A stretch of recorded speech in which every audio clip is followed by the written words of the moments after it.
You're listening to Gift Biz Unwrapped, episode 141. It's what other people want to read, not what you're interested in. Attention gifters, bakers, crafters, and makers. Pursuing your dream can be fun. Whether you have an established business or are looking to start one now, you are in the right place. This is Gift Biz Unwrapped, helping you turn your skill into a flourishing business. Join us for an episode packed full of invaluable guidance, resources, and the support you need to grow your gift biz. Here is your host, Gift Biz gal, Sue Monheit. Today, I have the pleasure of introducing you to Nicole Regan of Cedar and Rush. Cedar and Rush is a Chicago-based style and entertaining blog empowering women to feel confident in social settings and have the courage to stand out. After graduating from the University of Iowa with a degree in business finance, Nicole found herself at a crossroad. With no map or clear direction, she moved to Cedar and Rush, the intersection of her first Chicago apartment. She spent the first 7 years of her career in finance, but through her blog, made the leap founding her own social media business. And this Gift Biz listeners is why I wanted to get Nicole on the show, because many of us had conversations about a blog and what can that possibly do to enhance or lead you with your career. And Nicole has definitely done it, so we are going to get the scoop from her. Nicole, welcome to the show. Thanks, Sue. It's such a pleasure to be here. I like to start out every podcast, you may or may not know this already, by having you describe yourself in a little bit of a different way. We're all creators here, so I like to talk about you in line with a motivational candle. So if you were to create your own candle that really tells us all about you, Nicole, what quote would you have and what would be the color on your candle? I would say I would choose a small, white, and simple candle. And this would just be to serve as a reminder that even the smallest candles can radiate a lot of light. The reason behind that is I feel like a lot of times, especially us business owners, we feel like we're spinning our wheels and nothing's happening. But in reality, our everyday choices add up to something bigger. So I would love for my candle to say, small changes eventually add up to huge results. Love that. You look at people who have achieved so much and you think that somehow miraculously they've gone from nothing to this whole big thing. When in reality, it's one little thing upon little thing that builds up into something great. Absolutely. Let's talk about you putting one small thing on top of another and on top of another, and a little bit of a clue for Gift Biz listeners. It's actually even more than what we've talked about already. So we're going to get into that. But let's start right at the beginning.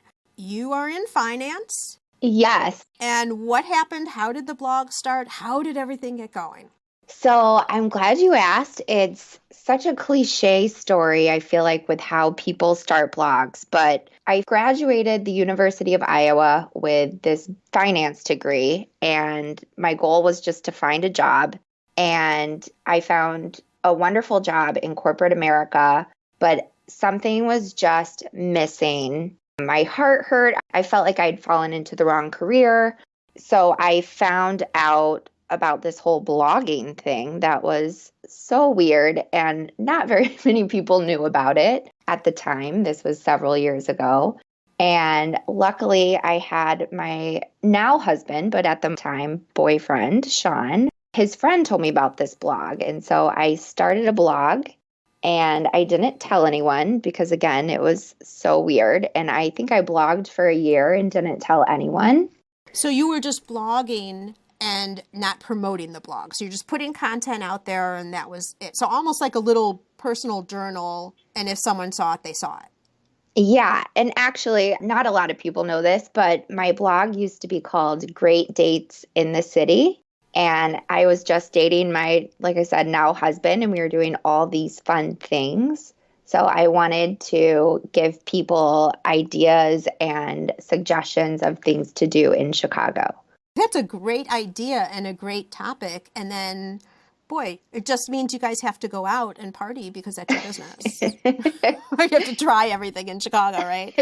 Yep, that's pretty much what I did in my 20s. My how things have changed. So with great dates in the city, were you seeing that people were finding you and reading? Yeah, well, what happened is I didn't tell anyone. I didn't even tell my boyfriend. And then probably a year later, I finally confessed to my friends and they read it and they were like, Nicole, I love it. And they would read it. And my husband's friends would text me and be like, I'm going out on this hot date. Where should we go? So it just all happened through that little aspect of my life. And then it just picked up traction from there. People would tell their friends. Then social media came out, there was Twitter, and then I would tag the restaurants and then they would see it. So it just over the years gained traction and then people started finding it. Does great dates in the city still exist? Well, I eventually, after I got married, rebranded it to Cedar and Rush. And I wanted something that was a little more classy. I'd just gotten married. I wanted to talk about so much more than dates. And then one of the interesting things that happened with my blog is I would take pictures of where I was eating. And then I started including photos of myself. And then people would become interested in what I was wearing to these restaurants and stores. And then it kind of has morphed into more of a fashion role. I don't see anything about fashion in this intro. Yeah. My blog has morphed. I mean, I've been blogging for probably 4 or 5 years now, and that is the biggest takeaway. And I just recently rebranded my blog for more entertaining purposes. But if you go back just maybe a few months ago, there's a huge style fashion component to it. But it's not just all about fashion either. But that's how it's morphed. Okay, so that's interesting because you clearly had an interest in fashion, not necessarily education in fashion, but the point being you can create and promote. I'm thinking of our listeners who might say, well, I like this, but I don't have a degree in this. You had a professional degree and clearly a tendency to imagery and fashion. You can see because your branding is absolutely so classy, spectacular, beautiful, consistent, everything it's supposed to be. Thank you. But you were finding you were getting traction. People were following you because you had the interest. Yes, And that's an important point, I think. it is so important. And honestly, as soon as you research something, even if you're not a professional in it, people love to know how you got from point A to point B, even if, especially if you're just a normal person. I started blogging. I have not been the most fashionable of any of my friends. If you go back in the archives of my blog, my pictures were terrible. This has been a 4-year journey. My photography did not always look like this. It's something I have worked on day after day after day. And if I can do it, literally anybody can do it. I like that you said that because you didn't wait until you knew you would get the most perfect pictures. You started and then you evolved from there. Absolutely. If you even go back to my blog a year ago, you can tell a huge difference in my photography. So let's continue on with then Cedar and Rush. How do you decide on your articles, your photography? Bring us further along in the story here. Absolutely. So the interesting thing about blogging is you can choose anything you want to write about any day, anytime. But the best thing to do is have a niche or kind of like your own perspective that you bring to the table that other people aren't blogging about. But the way I've chosen my blog in the past is just write whatever I feel like, to be honest. But over the past year, I've really tried to hone in on what my perspective is, what I'm different at, and be more intentional with my content. And that is key to blogging success, I would say. It just builds on your brand. So one of the things that I've been doing recently, it's a great tip for all of you out there. When I moved to the suburbs 2 years ago, I found how there's all these mom Facebook groups out there, and they are just a wealth of information. So one of the things I've been doing is asking questions in these mom Facebook groups. So for example, my holiday content on my blog, that is all inspired by a mom Facebook group in my town. And I just said, hey guys, what are you looking for help this holiday? And I did it back in October. And I mean, I probably got 30 suggestions or ideas. And I wrote all of them down. And I planned out in October what I was going to blog about for the season. And it's been amazing. The feedback has been incredible. Let's talk about this a little bit more in terms of going into the group. So you found the groups. Were they private groups, public groups? Yeah, they're private groups. I had joined them prior to even thinking about this. It's not like I'm going around joining groups. It was just a place that I am and just thought I'd ask people, because at the end of the day, it's what other people want to read, not what you're interested in per se. Such an important point. It's what other people want to read, not what you're interested in. Exactly. So when you were in the group, were you commenting and making connections so people were familiar with your name before you asked the question? No, not at all. I didn't even promote my blog. I didn't even include a link to it, which I don't know if that was a good move or not. But I just genuinely wanted to know what people need help with. And I prefaced it, hey guys, I have a blog and I'm writing some holiday content and I would just love to know what you guys would like to see for the holidays. I think that was good that you didn't put the link, because then that's showing you're not there making the statement just to promote yourself. Exactly. It really kept the focus on them and truly helping them. Exactly. Here's another great tip. You'll see some other bloggers or businesses. This is amazing, but they'll ask their following, hey guys, what do you want to see for the holidays? And then all of their followers would comment on what they want to see. And I would save those posts and use that as data points too. Interesting. So research online to truly understand what your readers would be interested in. So you're not just taking a stab in the dark in terms of, oh, maybe they'll like this topic. You have concrete evidence of what you should be writing about. Exactly. And there's one caveat to that. One blog's following is not going to be interested in the same thing as your blog following.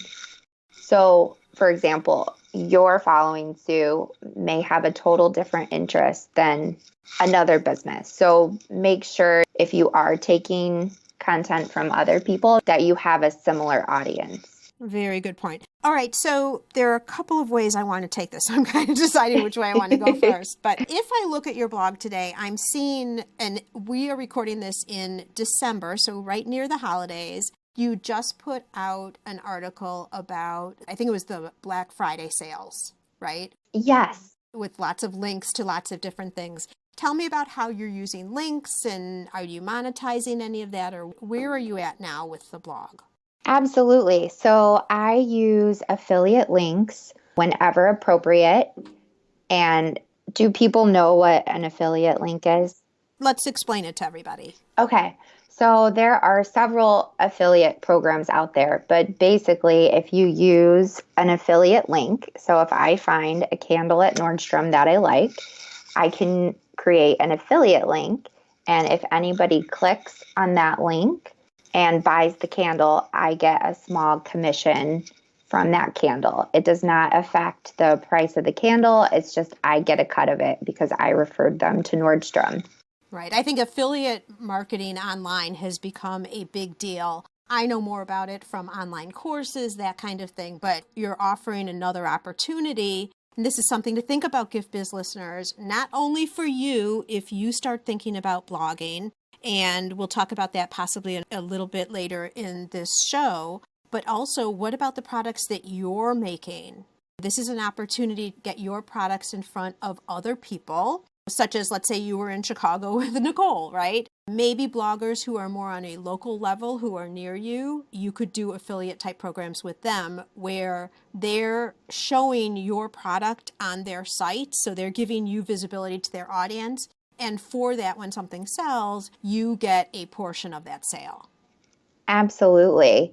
And one thing I know a lot of business owners do, I know a furniture company, they are styling their furniture with other furniture companies, which is very interesting. And they will link, maybe they sell dressers, but then they'll use their affiliate links to share where they got the lamp from and the vase on their desk and the pencils that they're using to style their product. Collaboration. You got it. That's the big word these days. So, question. So some of these bigger stores, let's take Nordstrom since you brought it up, do they have an affiliate program that you sign up for online, or how does that work? Yeah, so a lot of retailers have their own affiliate programs.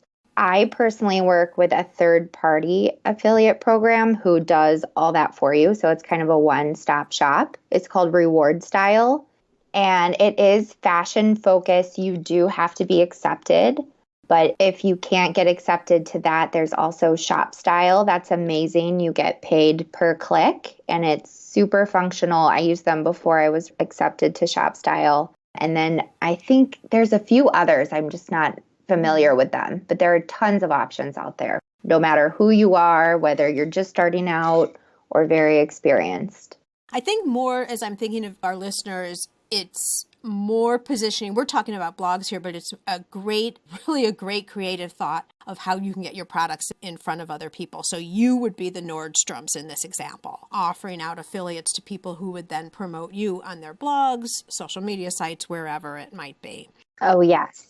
I want to get into what's happened and how you've gone into social media also, but I don't want to miss any parts of the story of Cedar and Rush. Is there anything else you'd want to add here before we go on?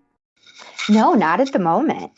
Okay. So you're doing the blog, you're getting traction, it's evolving, your photography skills are getting better. Everybody has to go and look at this blog because first off, Nicole is super cute. But what I really want you to see also is the images she's taking. I want you guys to look at the photo angles and what she's actually photographing and the style, because you're going to see that the style throughout, whether it's Instagram or her blog articles, all is consistent. And that's really important in terms of branding. But let's move on. So Cedar and Rush moves into social media. How did that happen? So it fell in my lap, which is amazing. Darn. I know. But with blogging, especially 3 years ago, Instagram had just come out. Social media, which I think still is, it was such the wild, wild west back then.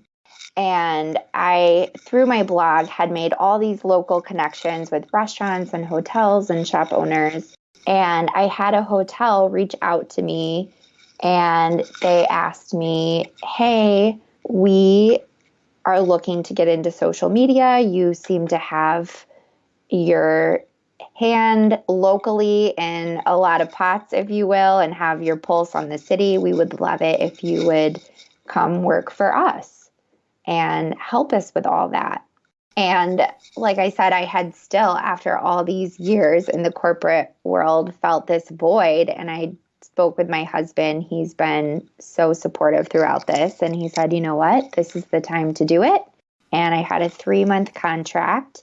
I had a great corporate job, but with his help and just kind of going for it and really having nothing to lose, I quit my job and took this 3-month contract with this hotel and helped them with their social media. And it's been 3 years since that day, and I'm still here today.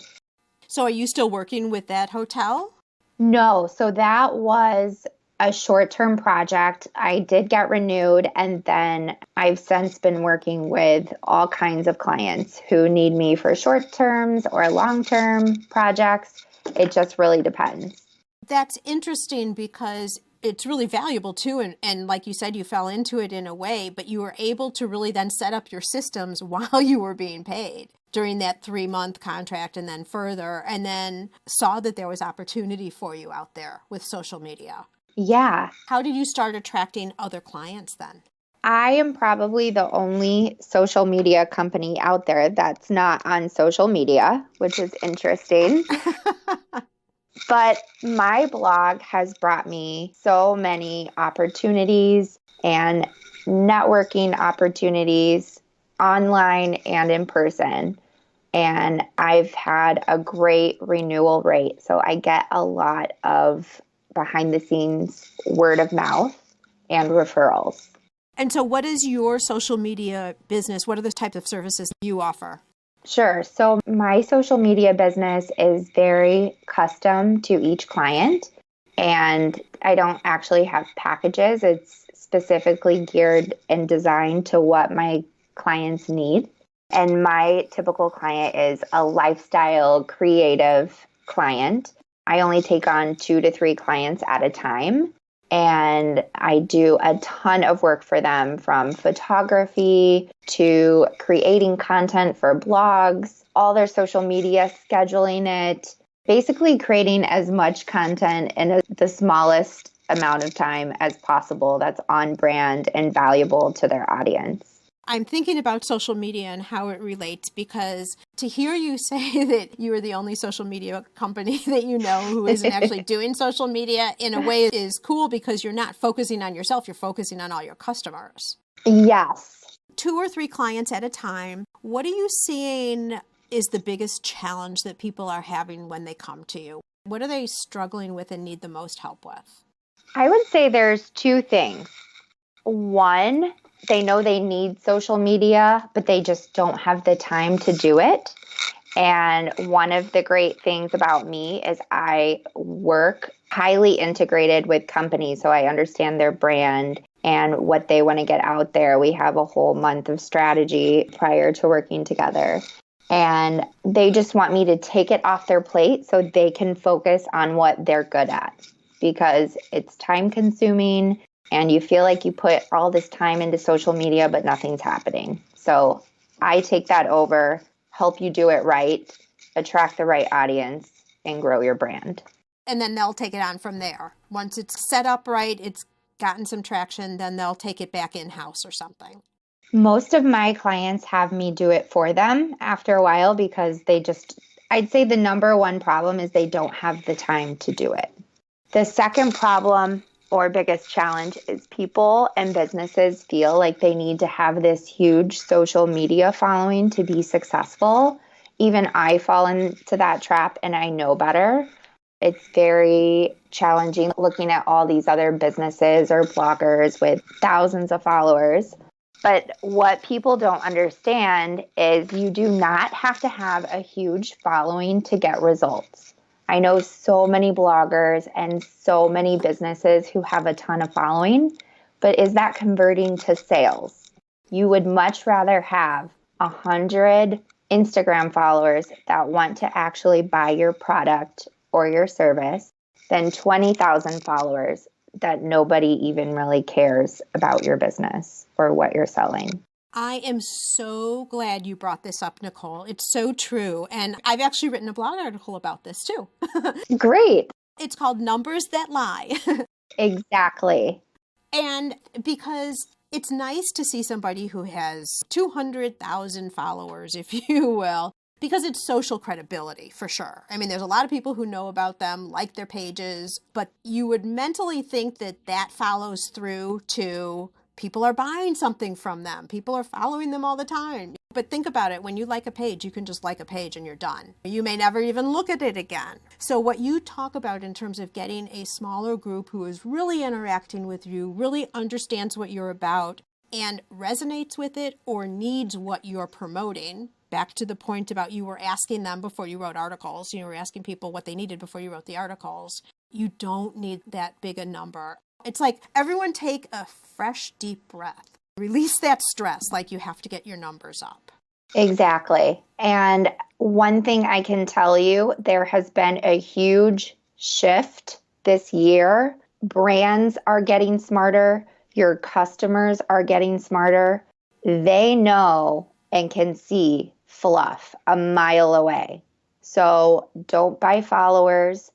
Put your blinders on and just stay in your lane, because you will not get anywhere if you fall into the trap of, I'm not getting followers, or I need to buy more, or Yeah, and you know what? I've talked to people also who bought followers in the beginning, again, just to get their numbers up. But then you can't do anything with Facebook ads if you want to do lookalike audiences or anything because the numbers you're working with aren't really your true customer. Ooh, that's a great point, Sue. So right. But it's hard though. Well, do it right, do it organically, and grow slowly and correctly. And in the long run, a lot of us talk about it. I think business is the same. You growing your career as you've been blossoming through your blogs and now social media is the same. It's smaller growth. You're in it for the long haul. And so you want to set yourself up to do it properly. Absolutely. Well said. Well, thank you. You're welcome. So I want to move on to something that was challenging for you in this whole evolution that you've had. Where was a struggle point? Oh my gosh. Where wasn't a struggle point? One of the biggest things I can say is when I first went out on my own for social media, I felt high on life. I was like, I made it. This is awesome. And then 6 months later, I was like, holy crap. What did I just do? Why did you have that response? I felt like I was like, people are paying me money. And I feel like I was great at social media. I'm great at blogging, but running a business is a whole nother animal. And I guarantee you all of us can agree with that. And I was like finding how to invoice people, contracts. I mean, you're a one-person show and you're doing everything. You're the assistant, you're the CEO, you're the marketing guru. I mean, you're everyone. And it's very overwhelming. And I did not enjoy corporate America. And I thought everything they did was too uptight. And now I would do anything to have all their processes in place. And I just had a great appreciation for all that. I think this is a really big comment for our listeners. I just want to stop and mention that right now. And then you're going to tell me what you've done to work with that. But so often people who are creators, they love making candles or jewelry or chocolate, think that that's going to be what their job is if they start their own business. But what you're just presenting is exactly the problem that comes up. You transition from creating your product only to then having to do all of these other business things that you really don't think about in the beginning. It's insane. And I still feel like that sometimes. But with it, my husband, who is a phenomenal salesperson and very business savvy, I'm very lucky to have him on my team. The biggest struggle I had with running my business is I am horrible at sales. I do not feel confident or comfortable talking about myself. I do not feel comfortable bragging about everything I can do and what I've done. Luckily, I've gotten better. So that was a huge struggle. I was scared to reach out to people. When people would ask me what I do, I'd be very coy because I didn't want people to think I was into myself. So that was something that my husband was like, Nicole, it's a numbers game and you just have to fall on your face. Like you have to. There's no other better way to learn. So I started practicing. When I'd go to parties or networking events, I would just practice my speech and I would stumble a lot. I would sound like a knucklehead a lot of the times, but that's really what pushed me to get outside of that comfort zone and talk about myself and learn what I do differently amongst these huge PR and social media companies. What sets you apart? What makes you different from everybody else? Exactly. So if anyone else feels that way, and this took me a couple years to finally figure it out. And one of my clients, she happens to be a sales coach. I don't know if it was fate or whatnot, but I have learned so much from her. Her name's Maria Bayer. She's a sales coach for creatives. She's phenomenal. But one of the biggest things I learned from her is take some time on your calendar every day and just think about what sets you apart. And it's really intimidating because I'm like, how am I supposed to compete with these huge PR social media firms? And just after some digging, I realized, well, being small in one person, that can be an advantage to a lot of people. So when you start with what sets you apart and do some digging, then you're going to feel more confident when you're spreading that message versus stumbling around trying to sell people on anything and everything. And Gift Biz listeners, we also talk about when you are adding in services, you don't have to hire people to do some of these services. You can outreach and have a bookkeeper or have somebody running payroll when you have employees. You don't have to bring them in-house necessarily, and they can be very reasonable. So as you grow, not in the beginning, of course, but as you grow, you can bring in services to help you versus you trying to figure it all out. And that way you as a business owner can stay as much in what you started your business for, what you love the most as you possibly can. So true. So, all right. So promotions and events that make a difference for you. Have you seen like certain types of blog articles in terms of themes that really get more engagement than another? And I know everyone's audience is different, but I'm just curious for yours. For my blog, so this is pretty interesting and goes against everything we're probably talking about. But one of my most successful blog posts is about the Kim Kardashian salad recipe. That has gone viral on Pinterest, and that is one of my most successful blog posts. And then my second most successful blog posts are actually interviews with other people who I have interviewed in the past. Well-known people? Well-known people in Chicago or just who have an interesting story. The Kim Kardashian one I get because probably your SEO on that was fabulous. Yes. People found you because of her name. The power of the Kardashians. Absolutely. There you go. It's like, kind of like getting on Oprah's list, right? Same type of thing.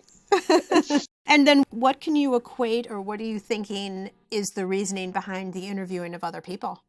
So if you all have a blog out there, one of the best things you can do is interview other people. And I think the reasoning behind it is people love to promote themselves. So for example, I'm on your podcast too.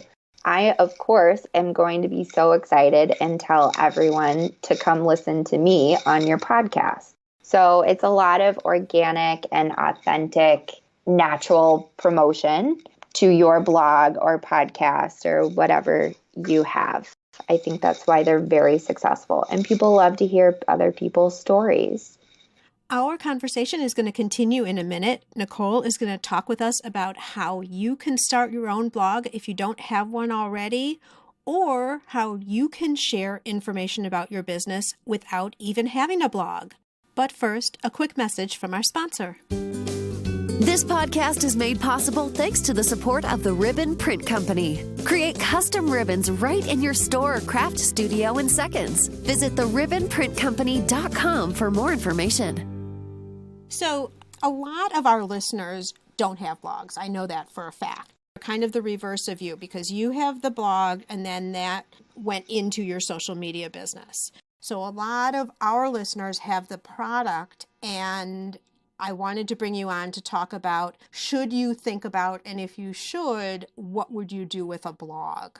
Can we talk about that a little bit in terms of what would be the value if someone has a product for them to start a blog, and then maybe 3 steps on what would be the first actions that they would take?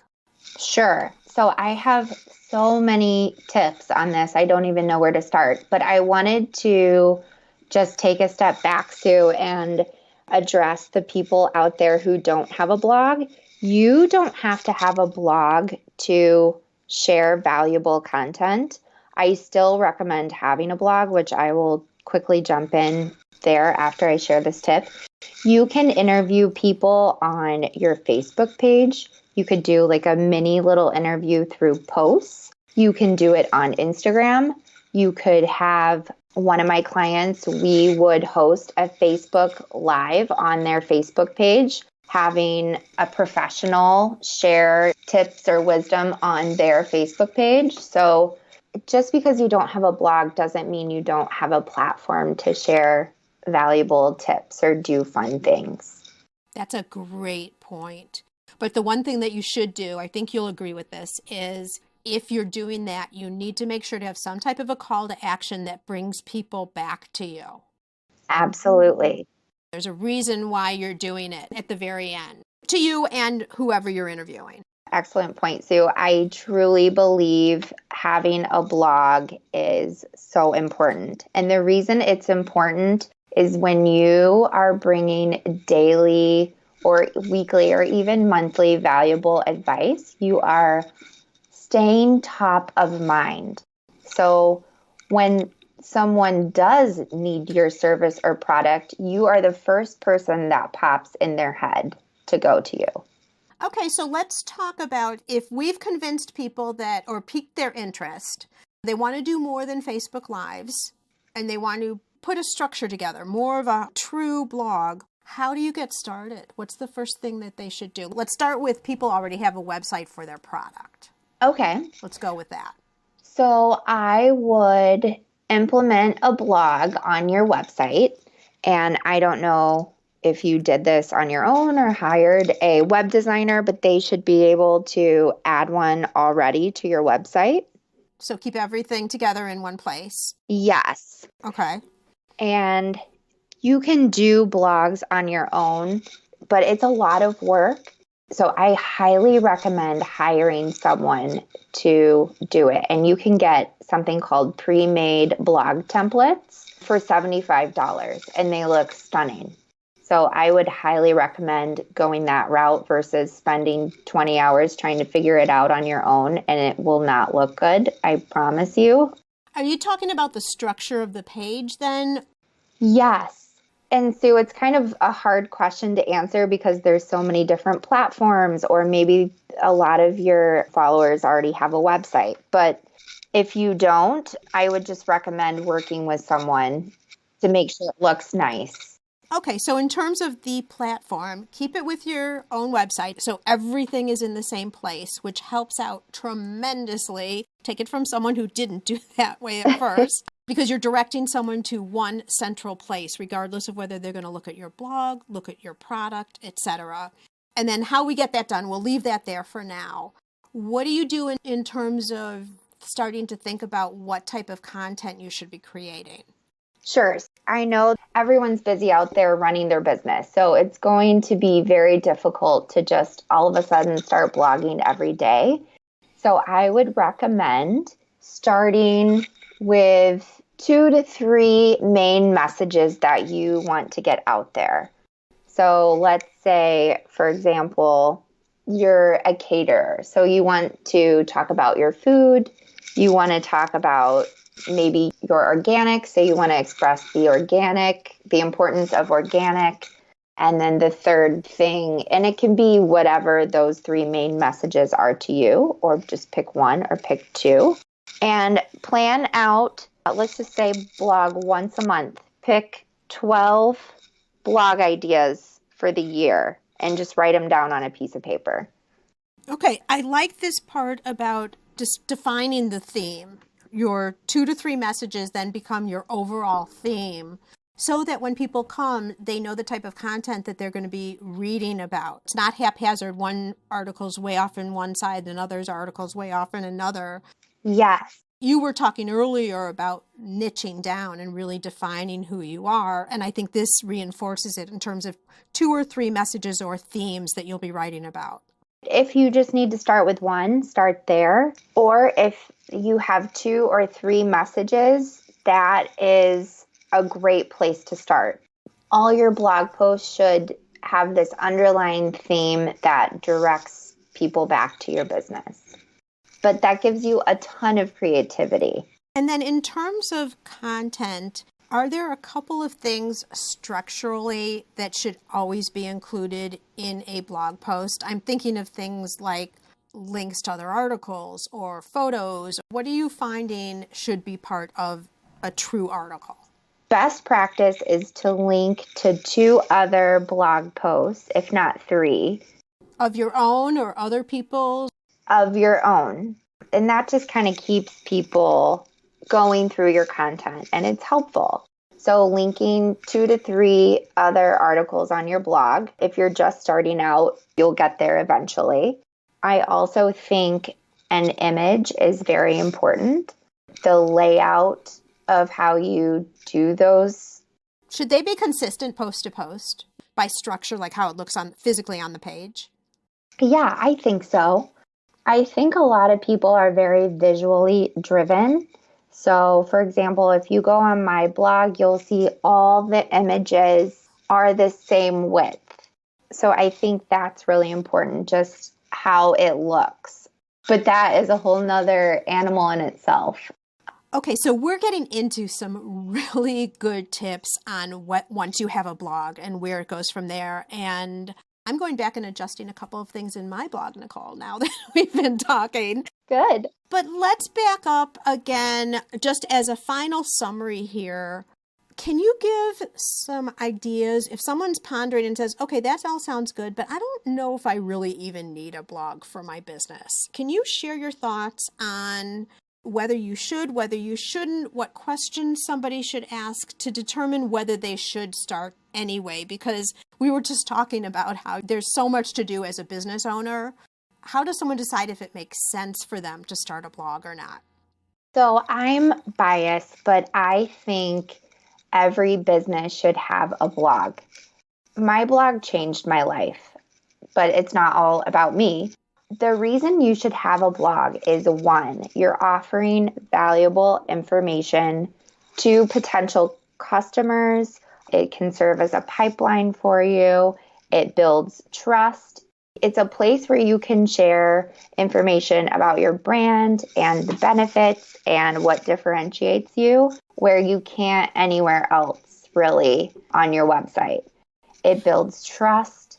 And even if you just have 10 blog posts, that will help just share more of your story and let customers connect with you.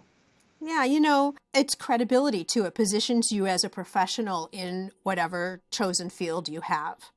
Absolutely.